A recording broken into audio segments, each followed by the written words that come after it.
Hi, it's Kevin Bates here, and today's video is inspired by a conversation I had with Shana, who is the Operations and Supply Chain Advisor for Resonance. So I guess at this point I should point out that this is a Resonance sponsored video, although you're probably already aware of that from the logo on the title screen. Anyway, it was an interesting chat. Firstly, I think I want to talk a bit about supply chain and operations, because when I first came across the term supply chain, like a lot of people I suspect, I thought it was all about moving raw materials and manufactured goods around from one place to another and organizing the processes whereby those raw materials are turned into physical goods. You know, you think of trains and containers on cargo ships and stuff like that. But of course, it's much broader than that. Supply chain is part of logistics, which is part of the management process of organizing resources efficiently and tracking progress. And that's where Shana has her expertise. She spent years, decades, I think, working in precisely that field.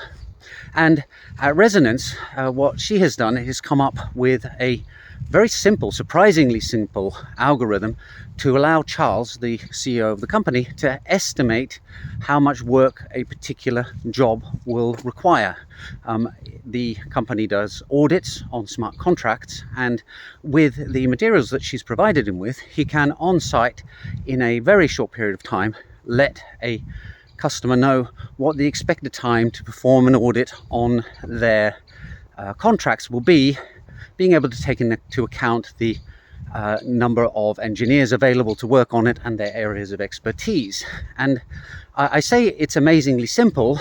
I can't tell you exactly what it is because it's part of the company's secret sauce, but just because it's simple doesn't mean it's effective. It's indeed one of the best estimators of software predictions that I've seen so far.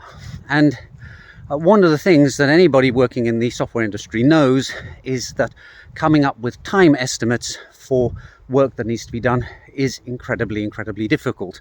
There's this rule of thumb that when a developer tells you it's going to take X days, you double it and then you double it again, and that gives you a more realistic estimate that you probably have about a 50% chance of hitting.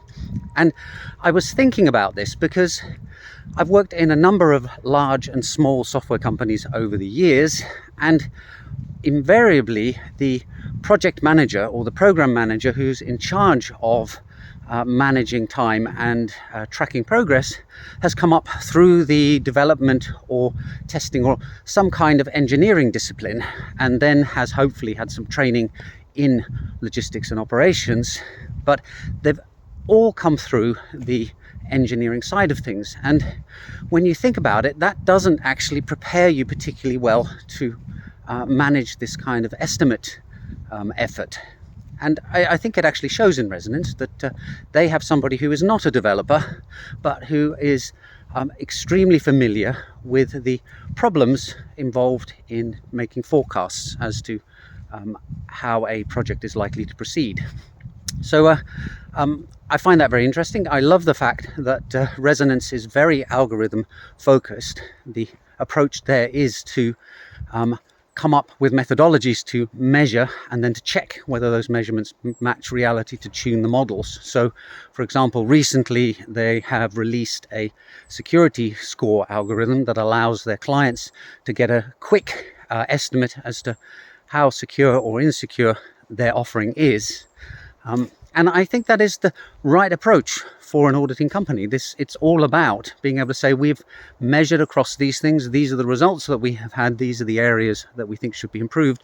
And of course, being efficient and being able to say how long that work is going to take is just as important, because companies are always under time pressures.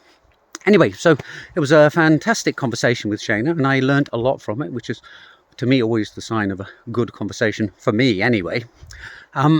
I hope you found this video interesting, and I'll see you all in the next video soon. Bye for now.